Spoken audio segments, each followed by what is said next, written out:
My name is Millie Porter, 27 years old, a sergeant first class in the United States Army. The day I was awarded the Purple Heart, my stepmother, Linda, used a metal folding chair to break my arm in front of hundreds of soldiers. The sound of the bone snapping was louder than the applause. But what hurt more was the sentence she hissed as I fell. A sentence that not even the enemy in Kandahar had ever dared to say to me. "Who do you think you are, you whore? You put on that suit and think you're better than us? You're still just Porter trash." She, my father, and their precious son all laughed in triumph. They didn't know that the three-star general I had just helped was holding a file that could bury their entire family alive. Let me know what time you're hearing this story in the comments. Hit like and subscribe if you have ever been publicly humiliated by the very people you sacrificed for. Justice is coming. The weight of the Army service uniform, the blue dress as we call it, is something you never get used to. It's a formal, restrictive weight steeped in history. The wool is thick, the cut is precise, and it forces you to stand taller. On that stage, under the warm, unforgiving lights of the Fort Stewart Auditorium, I felt every single thread. The real weight, though, was the small, heart-shaped medal pinned just above my left pocket, the Purple Heart. It felt heavier than my rifle, heavier than my pack, heavier than the memory of the explosion that earned it. A wave of polite, respectful applause washed over me from the sea of uniformed soldiers and their families. For a fleeting second, a fragile sense of pride swelled in my chest. This was the moment they tell you about in basic training, the moment that's supposed to make all the sleepless nights, the grueling marches, and the terror of combat worthwhile. This was validation. This was honor. But my honor felt hollow, and my pride was a lonely island. My eyes scanned the crowd and found them in the third row. My family. Linda, my stepmother, had her head tilted toward my half-brother, Kyle. I couldn't hear her words, but I didn't need to. I saw the conspiratorial whisper, the way her lips curled into a smirk that Kyle mirrored perfectly. They weren't looking at a soldier being honored. They were watching a circus act, a tedious delay before they could get to the buffet. And then there was my father, Daniel. He wasn't looking at them, and he wasn't looking at me. He was staring intently at his own polished shoes, as if they held the answers to the universe. His posture was a portrait of practiced indifference, a complete and total refusal to participate in my moment. In that instant, I realized the painful truth. I was on a stage, surrounded by strangers who saw a hero, while my own family, my designated audience of honor, saw nothing more than an inconvenience. The ceremony concluded. As I stepped down, General Robert Hayes, the three-star legend who had pinned the medal on my chest, took an unsteady step. He was an older man, and the long ceremony had clearly taken its toll. My training kicked in automatically. I reached out, my hand steadying his elbow. "Easy there, General," I said quietly. It was a simple act of respect, a reflex. But from the third row, it was an unforgivable crime. A sharp hiss cut through the fading applause. "Putting on a show again." The voice was Linda's, dripping with a familiar, acidic poison.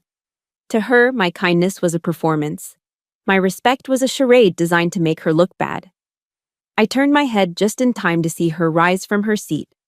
The pleasant church lady smile she wore for the public had melted away, replaced by a mask of pure, unadulterated envy. She wasn't walking. She was striding, moving with a predator's purpose down the aisle. Her cheap, drugstore perfume, a cloying floral scent, arrived a second before she did. In that moment, I knew. The hunt was on, and I was the prey. Time seemed to warp, stretching and slowing down. I saw her snatch a metal folding chair from the end of a row. The fluorescent auditorium lights glinted off the steel frame as she raised it high. There was no hesitation in her movement, no flicker of doubt. This was deliberate. This was a verdict. My body reacted before my mind could process the betrayal. I threw my left arm up to protect my head, a desperate, instinctual block. The impact was a sickening, white-hot explosion of pain. There was a sound, a horrifyingly intimate sound that would be seared into my memory forever. It wasn't a loud crack like in the movies. It was a dense, wet, fibrous snap. the sound of my own ulna bone giving way under the force of the blow. It was a sound louder and more obscene than any explosion I'd heard in Afghanistan. It silenced the entire room. The collective gasp of 200 people sucked the very oxygen from the air. I crumpled to the floor, the world tilting into a dizzying smear of blurred faces and bright lights. But the physical agony was nothing compared to the words that followed. As I lay there, clutching my shattered arm, Linda stood over me, the chair still in her hand, and she delivered the curse she had been waiting her whole life to cast. "Who do you think you are, you little whore?" she hissed, her voice low and venomous, meant only for me but echoing in the dead silence of the hall. "You put on that costume and think you're better than us? You're still just Porter trash." Whore. Trash. The words didn't just insult me, they defined me. They were the labels they had stitched into my soul since I was a child. They were meant to strip away the uniform, the rank, the medal, and remind me that in their world, I would never be anything more than the dirt on their shoes. The most horrific part wasn't the broken bone or the vile words. It was what happened next. Through the haze of pain, I heard a bark of laughter, sharp and cruel. It was Kyle. He was laughing with genuine, unrestrained delight, his face glowing with satisfaction as he watched his older sister writhing in agony and humiliation. And then, my eyes found my father. He sat perfectly still, a statue of cowardice in his Sunday best. He did not move to help me. He did not cry out in protest. He did not even flinch. His empty eyes met mine for a fraction of a second before darting back to the safety of the floor. There was no anger, no shock, no pity. There was nothing. And that nothing was the cruelest complicity of all. His silence wasn't just inaction. It was an endorsement. It was his quiet, unspoken agreement with every word Linda had said, with every ounce of force she had put into that swing. His silence told me, yes, you deserve this. Linda's strike had broken my arm. My father's silence had just shattered my soul. Just as the darkness began to creep into the edges of my vision, a shadow fell over me. Strong hands gently gripped my good arm. It was General Hayes, his face a mask of cold, controlled fury. He pulled me carefully to my feet, his eyes never leaving the Porter family. He didn't say a word to them. He didn't have to. With me leaning on him, he looked past them, toward the main entrance of the auditorium. His chin lifted in a barely perceptible, yet unmistakable signal. At the back of the hall, 2 military police officers, who had been standing at ease, immediately straightened up. They understood the command. They began to move. The harsh, sterile light of the base infirmary was a world away from the warm glow of the auditorium. A young medic, his face a mask of professional calm that couldn't quite hide his horror, was carefully cutting away the sleeve of my dress blues. The pain in my arm was a dull, throbbing bass line beneath the sharp treble of humiliation. My uniform jacket was draped over the back of a chair, and my eyes kept drifting to it. Pinned to the dark blue wool was the Purple Heart. I noticed a tiny dark smear on the rich purple ribbon, almost invisible, a single speck of my own blood. That small crimson stain on a symbol of honor sent my mind tumbling backward in time, not to the dust and chaos of Kandahar, but to another polished symbol, another kind of desecration. Back to a sunlit bedroom in Charleston, South Carolina, and the day my spirit was broken long before my bone ever was. Growing up, my bedroom was my sanctuary, and its centerpiece was a long wooden shelf my grandfather had built. That shelf was my entire identity. It groaned under the weight of my achievements. Dozens of medals on bright ribbons and rows of gleaming golden trophies from track and field. 100-meter dash, 200-meter, 400 relay. Each one represented hundreds of hours of sweat, burning lungs, and the sweet taste of victory. They were proof. Proof that I, Millie Porter, was good at something. That I was more than just the quiet stepdaughter who tried to stay out of the way. That shelf was the only place in the world I felt seen. I was 15. I came home from practice one Tuesday afternoon, my gym bag slung over my shoulder, and the first thing I noticed was the silence. The shelf was empty. Bare wood. Not a single trophy, not a single medal remained. Dust outlines were the only ghosts of what had been there. A cold dread, heavy and suffocating, settled in my stomach. I found Linda in the living room, casually painting her nails a violent shade of pink. The acrid smell of nail polish remover hung in the air. She didn't look up when I walked in. "Linda," I began, my voice trembling slightly. My trophies. They're gone." She blew gently on her nails, then inspected them with a critical eye. "Oh, that," she said, her tone utterly dismissive, as if I'd asked about a misplaced pair of socks. "I was just tidying up. All that cheap scrap metal was taking up so much space, honey." Kyle needed room for his new comic book collection. Scrap metal. The words hit me harder than any fist could. I stood there, frozen, unable to form a reply. She hadn't just cleaned my room. She had erased my history. She had taken the one thing that was mine, the one thing I had earned, and declared it worthless. I found them later, just as I knew I would. They were in the big green trash can out by the curb, tossed in with coffee grounds and greasy pizza boxes. I pulled them out, one by one. The proud, winged figure on top of my state finals trophy was bent sideways, its golden plating scraped and smeared with grime. I sat on the grass behind our house that afternoon, trying to bend them back into shape, crying silent, hot tears of pure, helpless rage. That was the day I learned the Porter family rule. My accomplishments were disposable. The rule was reinforced 2 years later. My first real Army paycheck hit my bank account at Fort Jackson. It wasn't much, but to me, it felt like a fortune. It was the first money I'd ever earned that was completely my own. I had a plan. I was going to the PX and buying myself a pair of sturdy, beautiful leather boots I'd been eyeing for weeks. A small gift, a reward for surviving the hell of basic training. That evening, I called home, wanting to share my good news. My father answered. The moment he heard my voice, he started in with a fake, tearful tremor. It was a performance I knew all too well. He'd had a bad run at the poker table, he sobbed. He owed some guys money, serious money. He didn't know what he was going to do.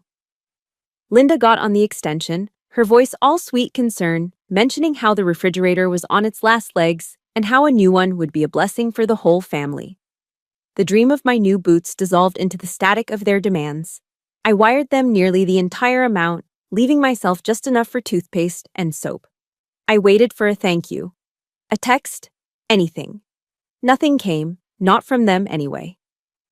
2 days later, a message from Kyle popped up on my phone. "Send more next time. This isn't enough for the new sneakers I want." No hello. No thank you. Just a demand. I wasn't a daughter or a sister. I was an ATM. My father's resentment went deeper than money. Daniel had dreamed of going to West Point his whole life, but his grades and his attitude had slammed that door shut. My success in the one institution he revered was a personal insult, a constant walking reminder of his own failure. He never once told me he was proud. Instead, he'd get a few beers in him on my visits home, and the bitterness would spill out. "The Army's different now," he'd slur, staring at the TV, never at me. "They take women. It wasn't like that in my day. It was tougher then." He could never look me in the eye when I was in uniform. He'd look at my boots, my insignia, the wall behind me, anywhere but at my face. My uniform wasn't a source of pride for him. It was a mirror reflecting a life he never had. The ultimate lesson in my own insignificance came on Thanksgiving. I was stationed at Fort Bragg and managed to get a surprise 72-hour leave. I was ecstatic. I drove the 5 hours straight through the night, fueled by gas station coffee and the fantasy of a real family holiday. I walked through the front door around 6 p.m., my duffel bag in hand, a tired but happy grin on my face. The laughter from the dining room died the moment they saw me. They all stared, Linda, Daniel, Kyle, and Linda's sister, as if a complete stranger had just wandered into their home. Linda recovered first, a tight, annoyed smile plastered on her face. "Millie, goodness, you didn't call. What a surprise." She gestured vaguely toward the table. "Well, come on in, I guess. All the turkey's gone." All the turkey's gone. 4 words that told me everything. They hadn't saved me a plate. They hadn't even considered the possibility. I spent my Thanksgiving eating a cold leftover turkey and mayonnaise sandwich alone in the kitchen, listening to the sounds of their laughter and conversation floating in from the other room. They never once called for me to join them. I didn't stay the night. I got back in my beat-up Honda and drove back to base, tears streaming down my face. That was the moment I finally accepted it. I was a member of the Porter family by name only. In every way that mattered, I was utterly, completely alone. If you've ever been made to feel like a stranger in your own home, or had your accomplishments treated like trash, please support this story by hitting the like button and type, "I see you" in the comments below. So I know I'm not alone. The medics finished their work, my broken arm now secured in a temporary cast. The physical pain was nothing. A bone can be set. It will heal. But as I sat there, I wondered, how do you set a soul that has been systematically broken for 27 years? The hum of the infirmary faded into the background as the memories of my past swirled and settled. Through the open doorway, I could see General Hayes. He wasn't looking at me. His back was turned as he spoke in low, serious tones to the 2 MPs who had escorted my family away. He was a figure of calm, decisive authority. He was taking control. For me. The sight of it sent a tremor through me, a feeling so foreign I could barely name it. It was the feeling of being defended. A thought, clear and sharp as a rifle crack, cut through the fog of pain and memory. I dragged myself out of that mud once before. I can do it again. My eyes fixed on the general's rigid posture, the 3 silver stars on his collar. But this time, I thought, a new, hard resolve forming in my gut. This time, I'm not alone. The escape had started at 18, with a bus ticket to Columbia, South Carolina, and a 10-week reservation in Hell, also known as Fort Jackson. Basic training was, by design, a systematic breaking down of the individual. It was 90-degree heat, suffocating humidity, and the constant gravelly roar of a drill sergeant's voice tearing you apart for every perceived flaw.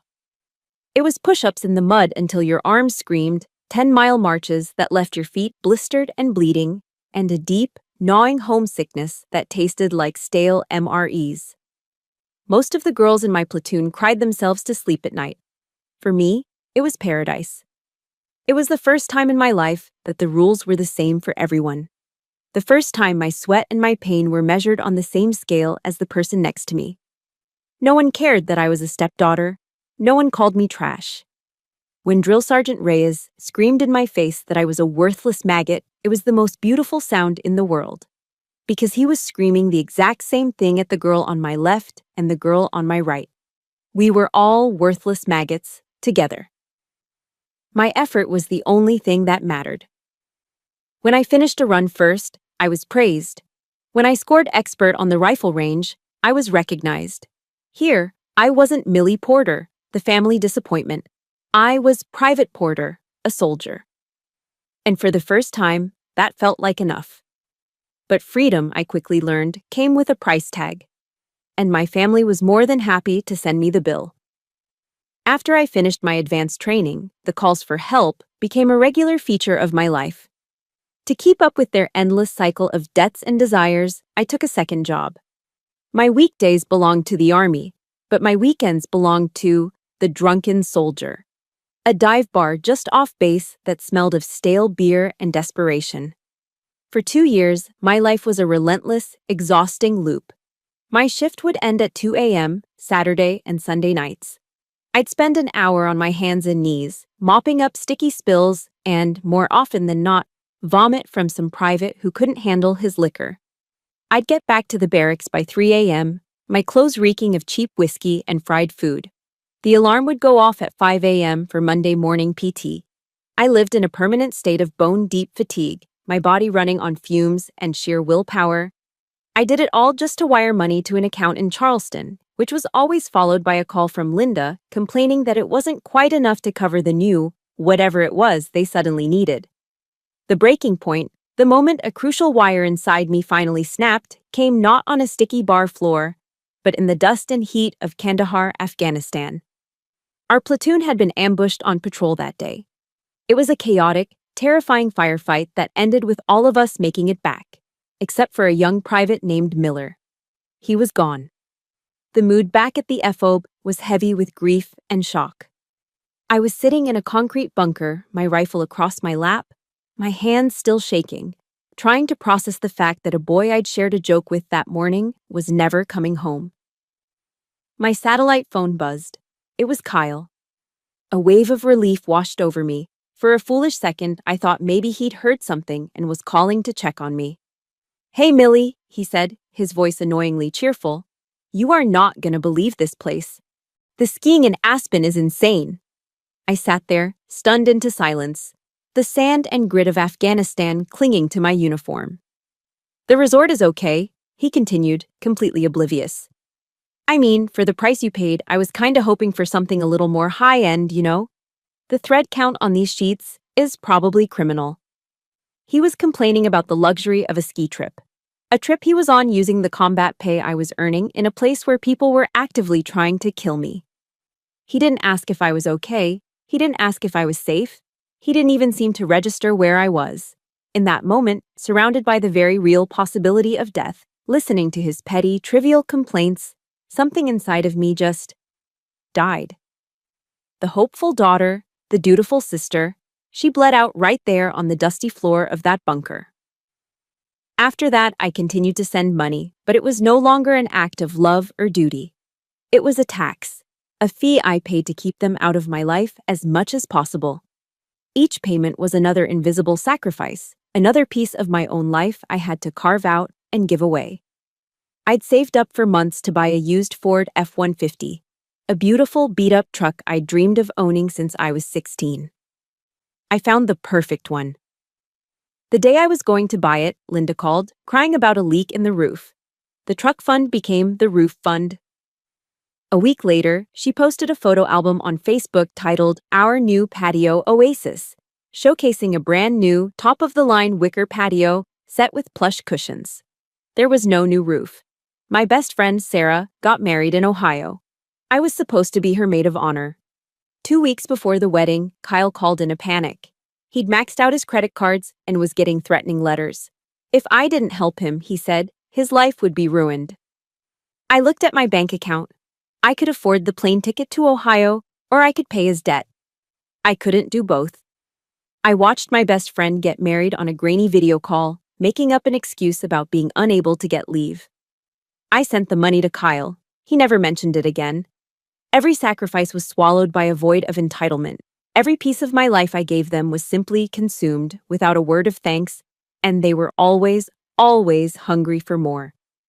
They didn't just break my arm in that auditorium. They had been breaking my life, piece by piece, for years. And I had let them. General Hayes saw the grim-faced MPs take my father, Linda, and Kyle by the arms and escort them firmly toward the auditorium exit. He watched them go, his expression as hard as granite. Only when they were out of sight did he turn his attention back to me. The auditorium was a mess of hushed, frantic whispers and shocked faces, but the general's focus was entirely on me. Without a word, he shrugged his own heavy formal Class A jacket from his shoulders. It was an act of such unexpected kindness, it stunned me into silence. He gently draped the jacket over my own shoulders. It enveloped me, smelling of clean starch, old leather, and something else I couldn't quite place: authority. It was far too big, the sleeves hanging down past my hands, but it was the warmest, safest thing I'd felt in my entire life. "Let's go, Sergeant," he said, his voice a low, steady rumble that cut through the chaos. It wasn't a suggestion, it was a gentle command. "You need a hot cup of coffee." He led me away from the prying eyes, down a quiet, carpeted hallway to his office. The nameplate on the door read, "LTG, Robert Hayes." I felt a fresh wave of intimidation. I had spent my entire career trying to be invisible to men with stars on their shoulders. Being yelled at by a superior was normal. Being cared for by one felt fundamentally wrong, like a violation of the natural order. His office was exactly as I'd imagined. A large, dark mahogany desk stood before a wall of flags, standing silent and proud in their gilded stands. The walls were covered with military honors, commendations, and photographs of stern-faced men shaking hands with presidents and foreign dignitaries. It was a room that radiated power and history. I felt small and out of place, a dirty piece of trash that had been dragged into a museum. I stood awkwardly by the door, clutching the oversized jacket around me. General Hayes didn't sit behind his desk. He walked over to a small side table where a Keurig machine sat. He took 2 clean, heavy ceramic mugs from a cabinet. "Cream, sugar?" he asked, his back to me. "Black is fine, sir," I mumbled, my voice barely a whisper. He didn't press me about what happened. He didn't ask if I was okay. He didn't say a word about my family. He simply prepared the coffee, the quiet whir and gurgle of the machine the only sounds in the room. He brought one of the mugs over, holding it with 2 hands, and offered it to me. I took it with my good hand, the warmth of the ceramic seeping into my cold fingers. He motioned for me to sit in one of the leather armchairs facing his desk, while he took the other. He leaned forward, his elbows on his knees, holding his own mug. For a long moment, he just looked at me, his gaze steady and thoughtful. I braced myself for the questions, for the report I'd have to file, for the official, bureaucratic nightmare that was about to begin. Instead, he asked a single, simple question that changed everything. "In Kandahar," he said, his voice quiet but clear. "What unit were you with?" The question was a key, unlocking a door inside me I didn't even know was there. It bypassed the broken arm, the humiliation, the family drama. It went straight to the core of who I was. He wasn't asking the victim, he was asking the soldier. And the soldier answered. The words came pouring out of me, not in a torrent of tears and emotion, but in the clear, concise language of a mission debrief. I told him I was with the 3rd Infantry Division, attached to a forward operating base near the Arghandab River. I told him about the long, grueling patrols under the relentless Afghan sun, the constant tension, the weight of the body armor. I told him about my squad mates, about the dark humor we used to stay sane, about the bonds forged in shared fear and absolute trust. I talked about the firefight that earned me my medal, the ringing in my ears, the taste of dust and cordite in my mouth, the courage of the medic who saved my life. General Hayes listened. He didn't interrupt, didn't offer platitudes. He just listened, his eyes never leaving my face. He would nod slowly, and every so often, he'd ask a sharp, insightful question. "What was your TOE for that patrol? Were you using the 7.62s or the 5.56s for Overwatch?" He knew the language. He understood the world. For the first time in my life, I was speaking to someone in my family's generation who saw me not as a failure, a disappointment, or a paycheck, but as a professional.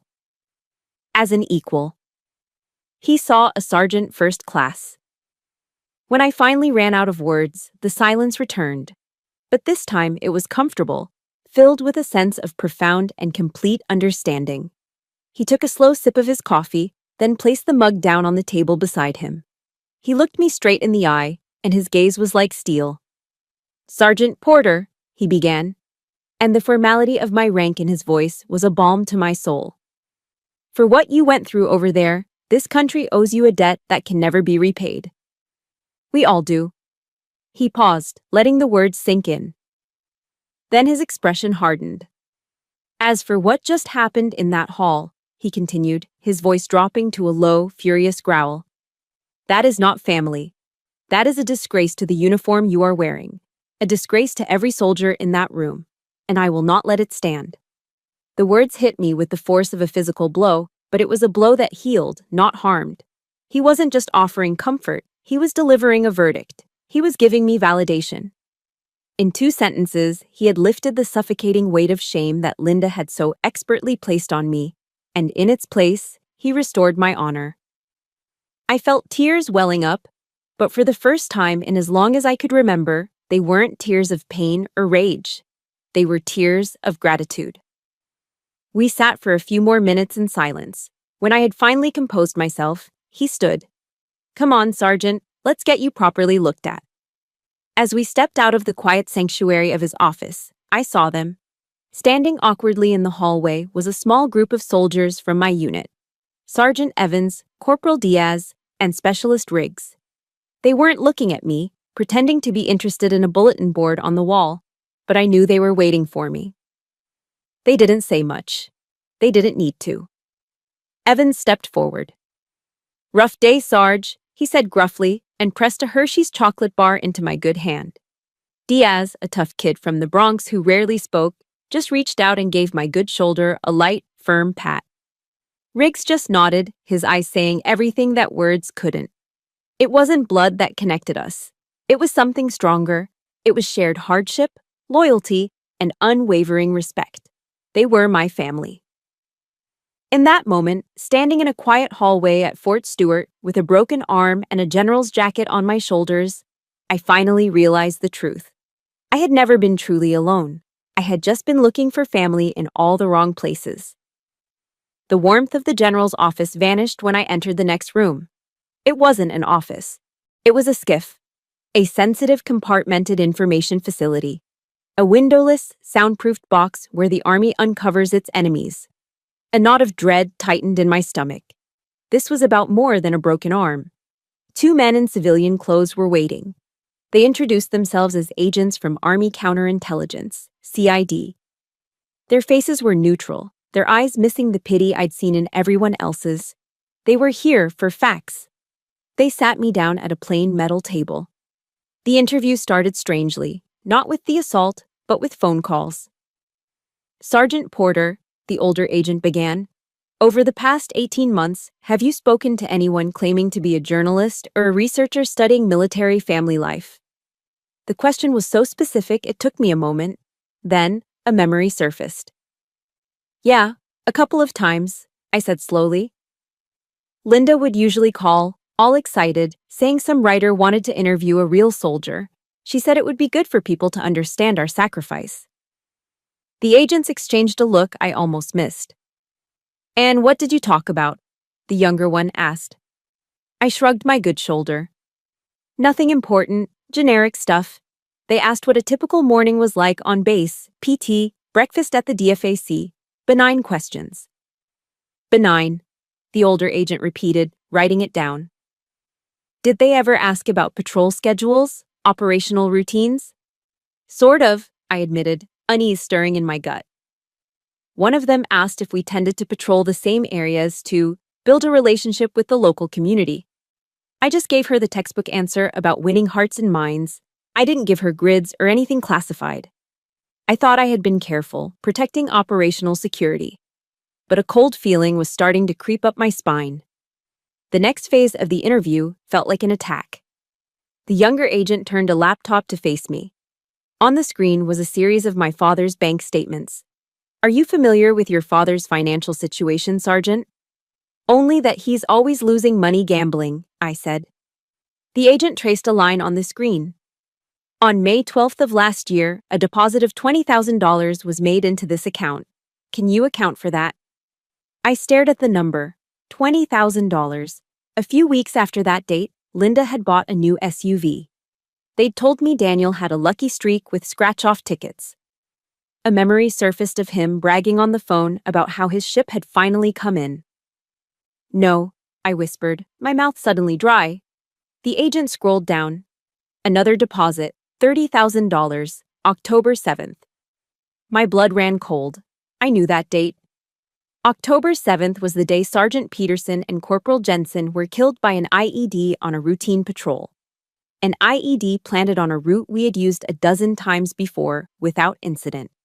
The agent kept scrolling. Each large, unexplained deposit, each time my father had won the lottery, lined up with sickening precision to a dark day on my unit's calendar. An attack, a casualty, a tragedy.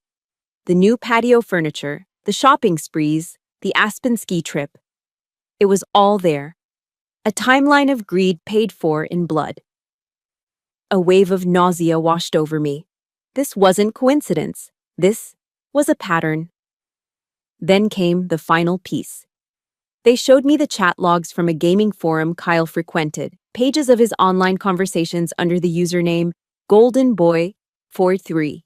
He was bragging to his online friends, people he only knew by screen names, about his big sister, the Army sergeant.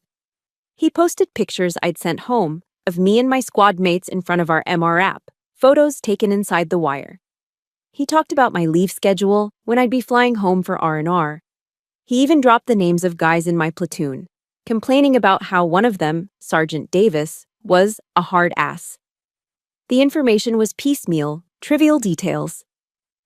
But the agents explained how, to an enemy analyst, these scraps were gold. A photo from inside the base could reveal layout vulnerabilities. A leave schedule could pinpoint troop rotation times. A name could be cross-referenced, a soldier targeted. They weren't just stupid messages. They were intelligence leaks, delivered with an arrogant smile. I sat there in the sterile room, the evidence laid out before me, the innocent questions from the researchers, the sudden windfalls of cash following tragedy, the moronic bragging of my half-brother. It wasn't a series of separate events. It was a network, a conspiracy, my family. For years, I thought their cruelty was a simple, ugly thing, a cocktail of jealousy and resentment. But this was something else, a calculated, monstrous betrayal. They hadn't just used me for my money. They had used my service, my patriotism, my life as a commodity to be sold. My desire to be a good daughter, to answer their questions, to share my life with them. They had weaponized it all against me. I had been their unwitting spy. The pain in my arm was a distant, insignificant ache. It was nothing. A clean break. This was a deep, septic wound. They hadn't just taken my money. They had sold my safety. They had sold the safety of my brothers and sisters in arms. They had sold out my country. The agents finished their questions and left me alone in the silent, humming room. The broken bone was a trivial injury. The real damage was the ragged hole they had just torn through the center of my life. A few minutes later, the heavy door opened and General Hayes stepped inside, his face grim. The air was thick with the horror of what we now both knew. He sat opposite me at the metal table. Finally, he pushed a slim manila file across the table. It was terrifying in its simplicity. "Sergeant," he said, his voice low and heavy, "we need your help. There are details in your calls home that we need to clarify. This is much worse than you think." Inside the cold, sterile walls of the SIF, I thought the worst was over. I thought the horror had reached its peak. I was wrong. The older CID agent slid a final piece of paper across the metal table. It wasn't a document. It was a photograph. My breath caught in my throat. It was a candid shot taken on a sunny afternoon in Kandahar. A smiling young man with kind eyes and a grease stain on his cheek was patiently showing me how to clear a jam in my M4 rifle. Sergeant Mark Davis. He was a good man, a great NCO, patient, fair, and fiercely protective of his soldiers. He'd been standing less than 10 feet from me when the IED detonated, the same ambush that had sent me home with a concussion and a leg full of shrapnel. The same ambush that had sent Mark home in a flag-draped casket. 2 days before the attack on Sergeant Davis's platoon, the agent said, his voice devoid of emotion, "A final payment of $50,000 was wired to your father's account." He slid a bank statement next to the photo. The date glowed on the paper like a radioactive isotope. 48 hours. "We have reason to believe that information regarding the patrol route, a route your unit had used multiple times and considered safe, was passed along by one of your family members. Passed along, sold." Staring at Mark's smiling face, the full monstrous weight of their betrayal crashed down on me. Before this moment, the pain had been personal. It was my broken arm, my stolen money, my trashed trophies, my lonely holidays. It was all about me. But this wasn't about me anymore. This was about Mark. This was about his wife, who was now a widow. About his 2 little girls who would grow up without a father. This was about honor. This was about a line that had been crossed from which there was no return. The grief inside me, the personal, selfish grief, burned away in an instant, leaving behind something clean, pure, and terrifying. A soldier's rage. This was no longer a family squabble. This was treason. My phone buzzed in the pocket of the general's jacket I was still wearing. I pulled it out. The caller ID read, Linda. A wave of pure, undiluted disgust washed over me. I looked at the agents, then at General Hayes. He simply nodded. I answered the call and put it on speaker. Millie, honey, thank God. Linda's voice was a high-pitched, syrupy performance of manufactured panic. Baby, where are you? These awful military police are harassing us. They've taken our phones. They're asking all these terrible questions. You need to come down here and tell them this is all just a big misunderstanding. A misunderstanding. I stared at Mark's picture. I looked at the date on the bank statement. Misunderstanding. You know I love you, Millie, she cooed, her voice dripping with the fake affection she always used when she wanted something. We're family. You just need to clear this all up. The words, I love you, from the mouth of the woman who had broken my arm, the woman whose greed had put Mark Davis in the ground, were the final straw.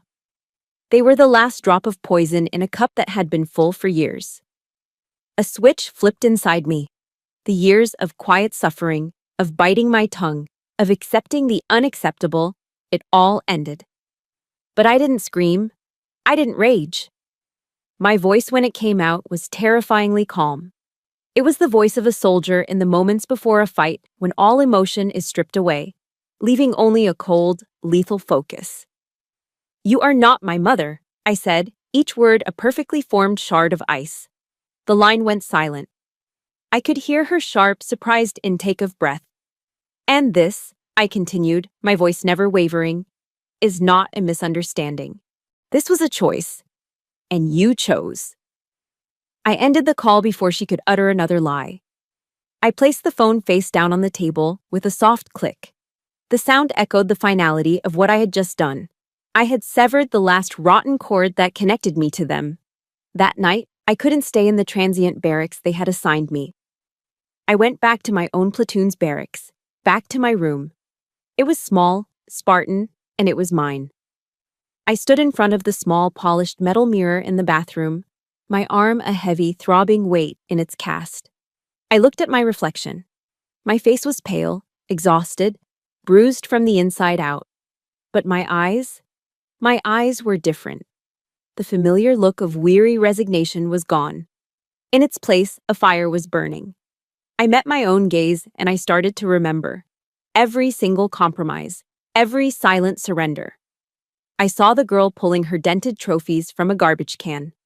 I saw the young soldier eating a sandwich alone in a kitchen on Thanksgiving. I saw the woman in a bunker in Afghanistan, her heart breaking as her brother complained about the thread count of his sheets.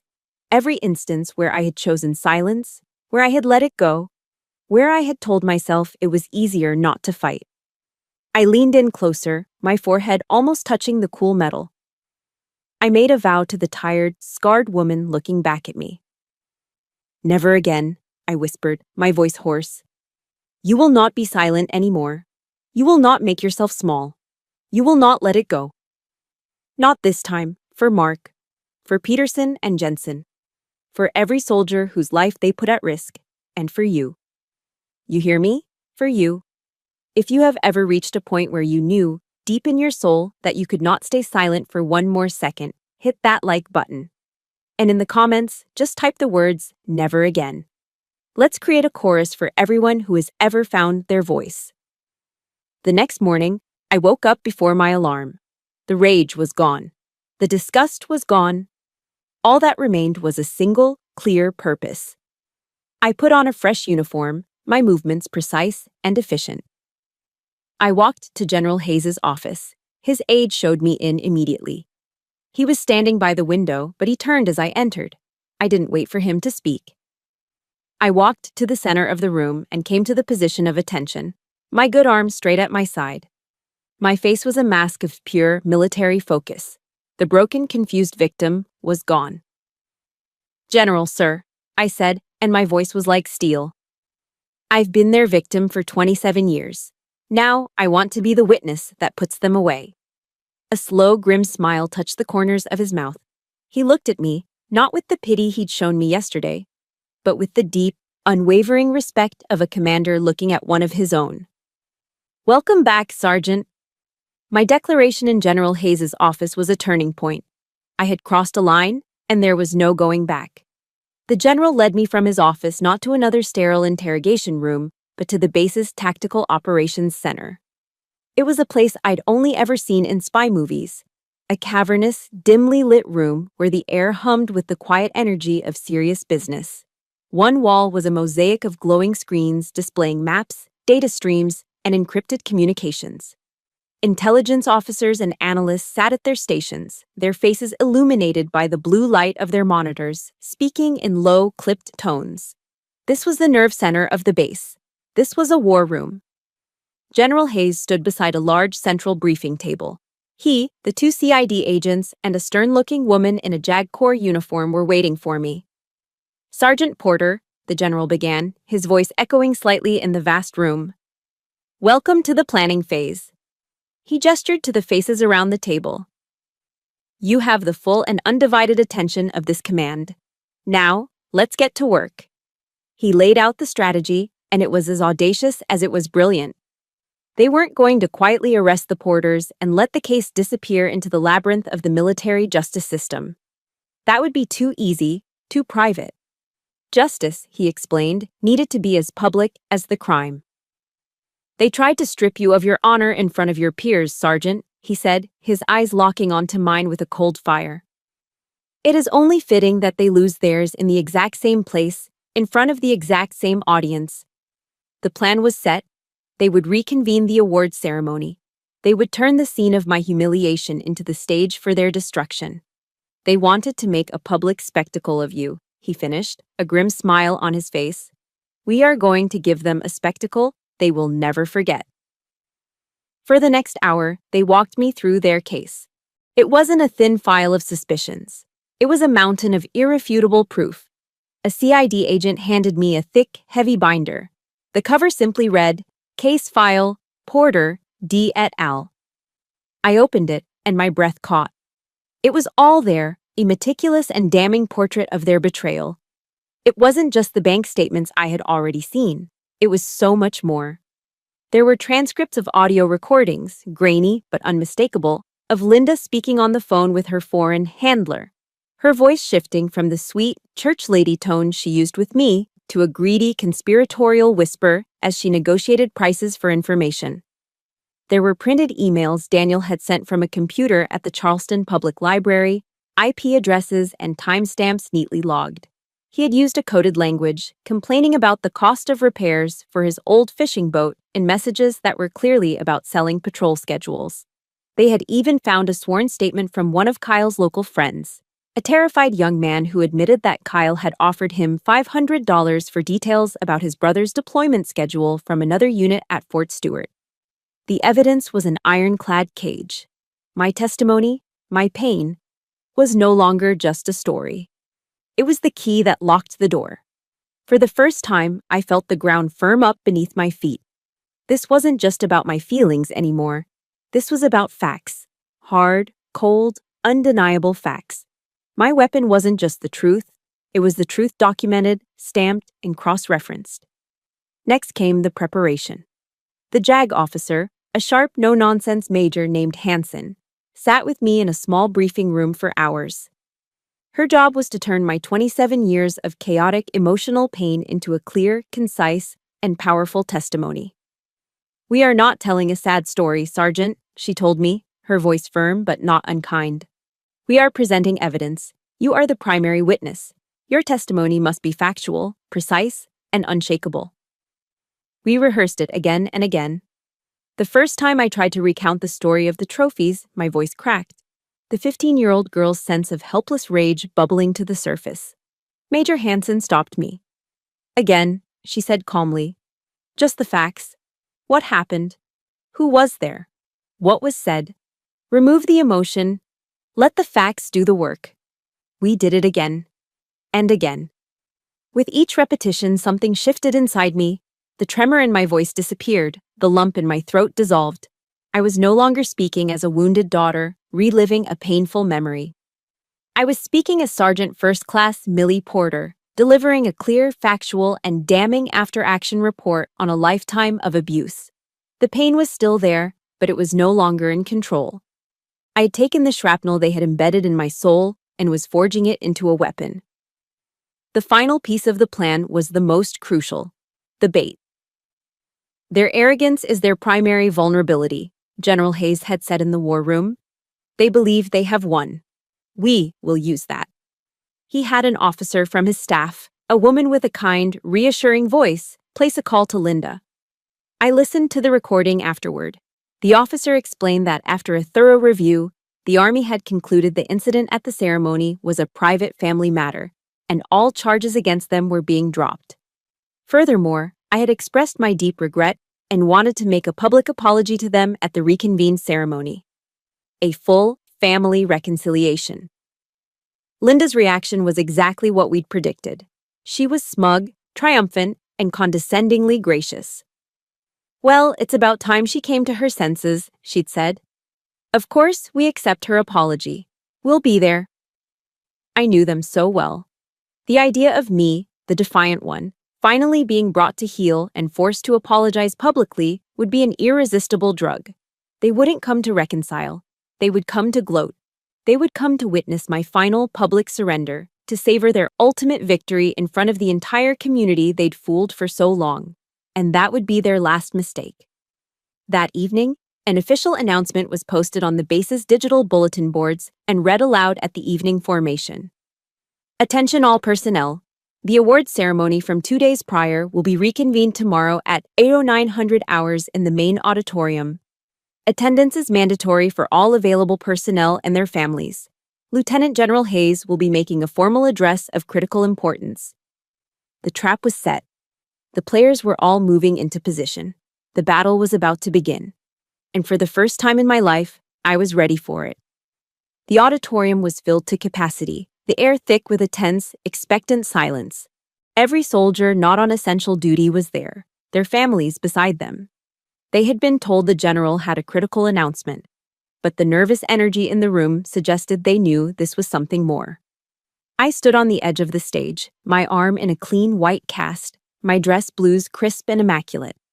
From my vantage point, I saw them enter.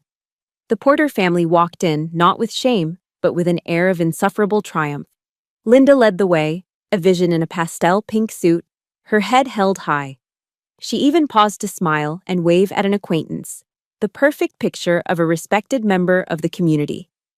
My father trailed behind her, his shoulders slightly stooped, but a relieved smirk on his face. And then came Kyle, swaggering in his expensive sneakers, looking around as if he owned the place. They took their seats in the front row, reserved especially for them, and sat back, waiting for the show to begin. They were here for their pound of flesh. They were here to watch me, the rebellious daughter, publicly apologize and beg for their forgiveness. Their arrogance was a physical thing, a sickeningly sweet perfume filling the air around them. I met Linda's gaze across the room. She gave me a small, triumphant smile, a look that said, "See? I always win." I didn't flinch. I didn't look away. I simply held her gaze, and for the first time, I felt nothing. Not fear, not anger. Just a cold, distant pity for the pathetic, hollow creature she was. General Hayes strode to the podium. The room fell utterly silent. He adjusted the microphone, his movements calm and deliberate. He looked out at the sea of faces, his gaze sweeping across every soldier, every spouse, every child. Then his eyes settled on the front row. "Thank you all for being here," he began, his voice a powerful baritone that needed no amplification. "We are gathered today to finish the business that was so violently interrupted 2 days ago." He paused, letting the weight of his words settle. Linda preened, a self-satisfied look on her face. "We are here to talk about honor," the general continued, his voice hardening. "We are here to talk about sacrifice, and we are here to talk about betrayal."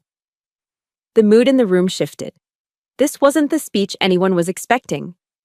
2 days ago, he boomed, his voice ringing with cold fury. "In this very hall, we witnessed a cowardly and disgraceful act of assault against a decorated American soldier. But I am here today to tell you that what you saw was merely the tip of a treacherous iceberg, the visible part of a deep and disgusting rot of treason." A collective gasp rippled through the audience. On the massive screen behind the general, which had been dark until now, an image flashed to life, It was a bank statement. Daniel Porter's name was clearly visible at the top, along with a highlighted deposit for $20,000. My father's face went slack, the color draining from it as if a plug had been pulled. Linda's smile froze, then vanished. The show had begun. One by one, the general laid out the case, each piece of evidence a hammer blow against their lies. "This is the greed," he declared, as the next slide showed another deposit, this one for $50,000. The next click brought up a sound file. Linda's voice filled the auditorium, sweet and syrupy, captured from a wiretap. "Of course, I can ask her about the patrol schedules." Her recorded voice purred to an unidentified man. "She tells her loving mother everything." The real Linda shot to her feet, her face a mask of disbelief. "That's not me. That's fake." "This is the deception," the general said, his voice overriding her protests. Click. The screen filled with Kyle's idiotic chat logs, his Golden Boy 843 persona, bragging to the world. "My sister is in the third ID. Yeah, she's in Kandahar right now. Total badass." "This is the foolishness that costs lives," the general stated, his voice dripping with contempt. Kyle shrank in his seat, his face crumpling like a child's. Then, the final, devastating blow. The screen changed to show three formal, smiling portraits. Three soldiers in their dress blues: Sergeant Mark Davis, Sergeant Peterson, Corporal Jensen. "And this." The general's voice dropped to a low, guttural roar that shook the very foundation of the hall. "This is the price." He let their faces hang in the silence for a long, heavy moment. "These soldiers," he bellowed, pointing a trembling, furious finger directly at the front row, "did not die at the hands of a foreign enemy. They died because of the craven, bottomless greed of traitors who sit among us right now." Every single head in the room, hundreds of pairs of eyes, swiveled to stare at the Porter family. The looks were no longer curious. They were filled with a burning, unified hatred. That's when the dam broke. "It's a lie! It's a setup! She's framing us!" Linda began to scream, her voice a shrill, hysterical shriek. Daniel was trying to speak, but only incoherent, panicked stammers came out. Kyle was openly sobbing, fat tears rolling down his cheeks, chanting, "I didn't know! I didn't know!" But it was too late. Their judgment had come, not from the general, but from their peers. From the back of the auditorium, a woman in a simple black dress rose to her feet. It was Maria Davis, Mark's widow. Her face was pale, her eyes blazing with a grief so profound it was terrifying. "Murderers!" she screamed, her voice cracking with pain and rage. "You killed my husband! You killed him!" Her cry shattered the last semblance of order. On cue, the side doors of the auditorium burst open and a dozen MPs marched in, moving with grim, practiced efficiency. They formed a cordon, cutting off the front row from the rest of the enraged crowd. Two MPs moved toward Linda, who was still screaming about conspiracies. As they reached for her arms to cuff her, she tried to pull away, stumbling backward. Her heel caught on the leg of a chair. She went down hard. There was a soft snap. The cheap, fake pearl necklace she always wore, her pathetic symbol of class, broke apart. The plastic beads scattered across the polished stage floor, rolling and skittering in every direction like 100 tiny white lies. I stood there, watching it all. I watched them cuff my shrieking stepmother, my babbling father, and my whimpering brother. I watched them being led away past the glares of the soldiers they had betrayed, past the raw grief of the widow they had created. I watched the dynasty of my abusers, my personal reign of terror, and not with a bang, but with the pathetic clatter of fake pearls on a cold, hard floor. The auditorium's chaos faded to an echoing silence. The MPs were gone, the crowd had dispersed, and I was left standing on the stage. My eyes were fixed on the floor, where the cheap plastic beads from Linda's necklace lay scattered like fallen teeth. I had expected to feel a surge of triumph, a wave of vindication. Instead, there was only a strange, hollow quiet, an emptiness. The battle was over, I thought, looking at the pathetic, fake pearls. The enemy was defeated. Now came the hard part. cleaning up the battlefield inside my own soul. In the following days, the story of the traitor Porter family became a firestorm on the local Charleston news and throughout the military community. My name was everywhere, hailed as a hero. But the praise felt distant, like it was about someone else. In the solitude of my barracks room, I felt no glory. I only felt the crushing weight of exhaustion. The white-hot rage that had fueled me had burned itself out. In its place, a deep and ancient sadness settled in my bones. I wasn't mourning the loss of my family. I was mourning the fact that I'd never really had one to begin with. I was grieving for the little girl who tried so desperately to earn their love, for the young woman who sacrificed her happiness for them, for the 27 years I'd wasted hoping that one day they would finally see me. That night, alone in my room, I let myself cry. It wasn't the hot, angry tears of before. It was a quiet, steady weeping, a release of pressure that had been building my entire life. I wasn't crying because I was hurt anymore. I was crying to cleanse myself, to wash away a lifetime of false hope and finally let them go. A week later, a letter arrived with a federal prison postmark. The handwriting was my father's messy scrawl. My hands were steady as I opened it. A small, foolish part of me thought this might be it. The apology. The moment of accountability. I was wrong. The letter was 4 pages of pathetic, self-pitying excuses. He never said, "I'm sorry." He blamed Linda's ambition. He blamed Kyle's stupidity. He blamed his own bad luck. He painted himself as a victim, swept up in a scheme he didn't understand.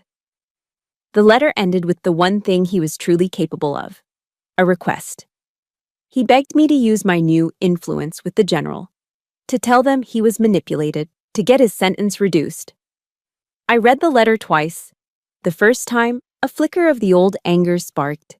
The second time, all I felt was a profound, weary pity for this weak man who would never take responsibility for his life. That night, I sat at my desk, and I wrote a letter back to him. I didn't hold anything back. I wrote about the trophies in the trash can. I wrote about the lonely Thanksgiving dinner.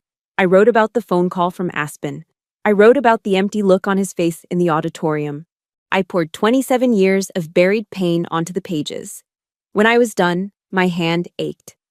I read my letter over once, folded it neatly, and walked outside into the cool Georgia night. I took out my Zippo, the same one I'd carried in Afghanistan, and set the letter on fire. I watched as the paper curled and blackened, my words turning to ash and smoke before drifting up into the starry sky.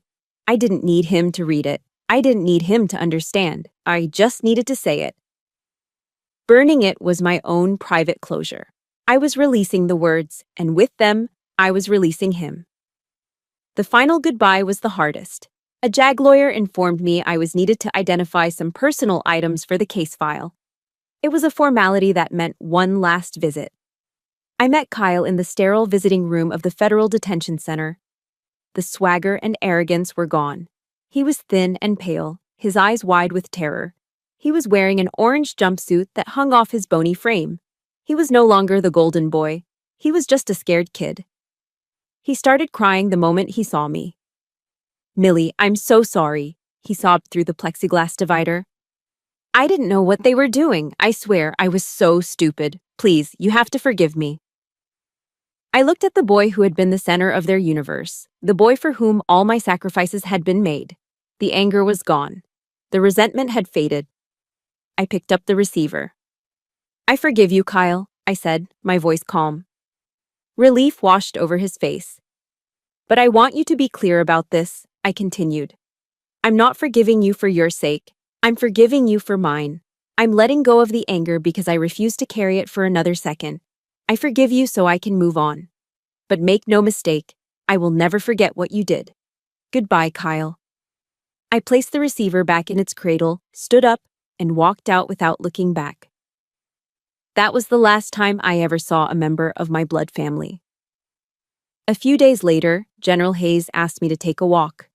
We strolled along the manicured paths of the base. "Courage isn't about having no scars, Sergeant," he said, his eyes on the horizon. "Courage is knowing those scars don't define you.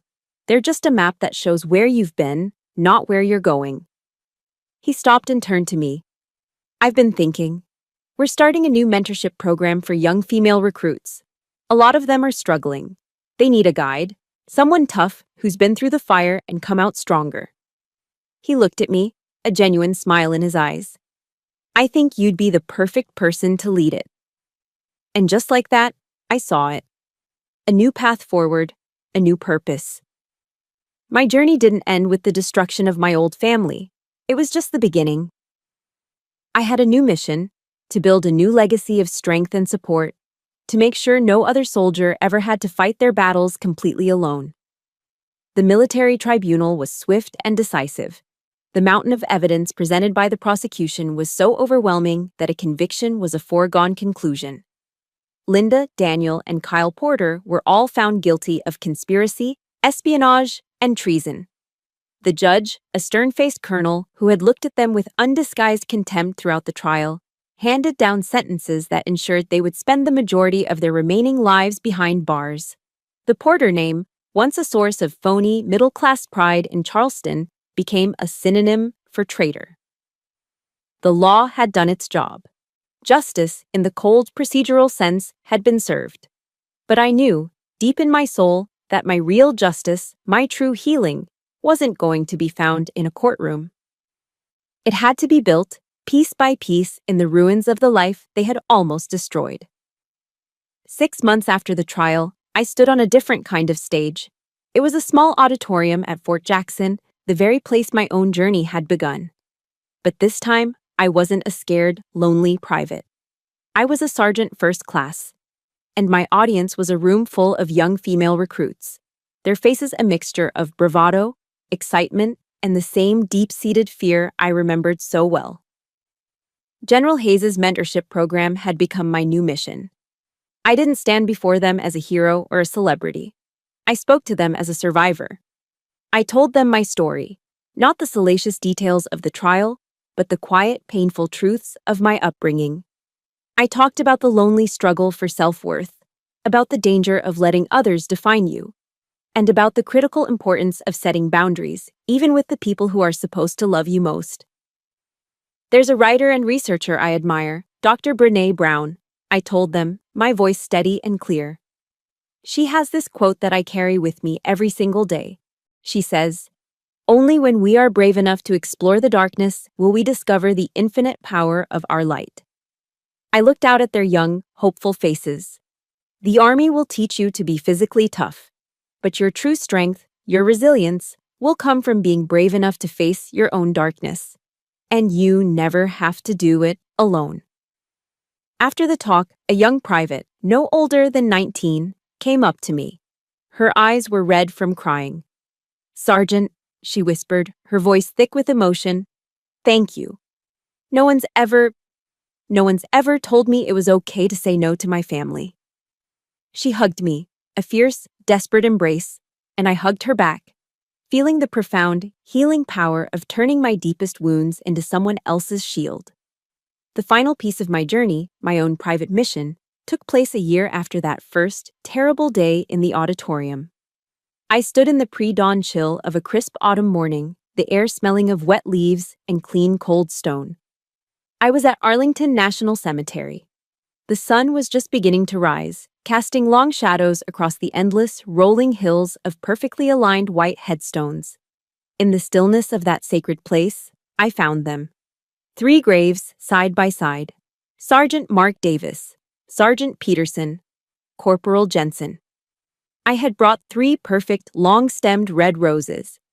I knelt down, my knees pressing into the damp, cold grass, and placed 1 rose at the base of each headstone. I traced Mark's name with my fingers, the carved letters cold against my skin. I didn't cry. The time for tears was over. I stood up, brushed off my knees, and came to the position of attention. My hand snapped up in a sharp, perfect salute.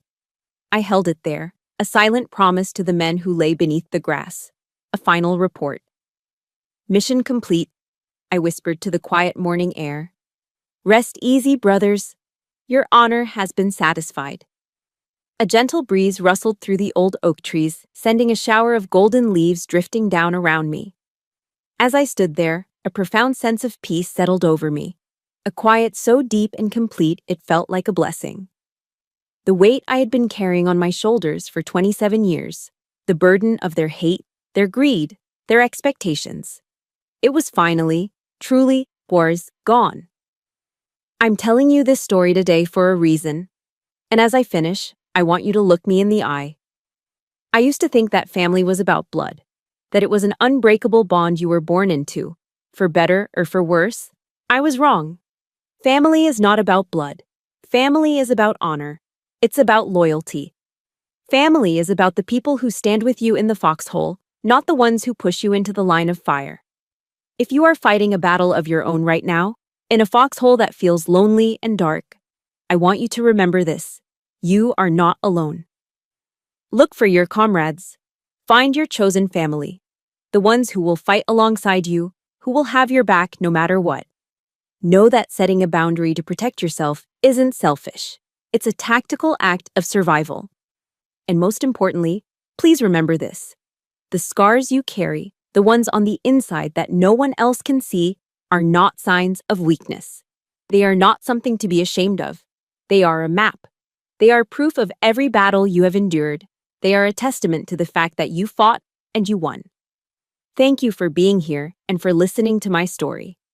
My war at home is finally over, but I know that for many of you, the battle is ongoing. This channel was created to be a place for survivors, a digital foxhole where we can share our stories and draw strength from one another. If my journey has resonated with you, please hit the like button to show your support. Subscribe to join our community so that no soldier ever has to fight alone again. And in the comments below, please share one word of strength for someone else who might need to hear it today. Thank you for being part of my chosen family.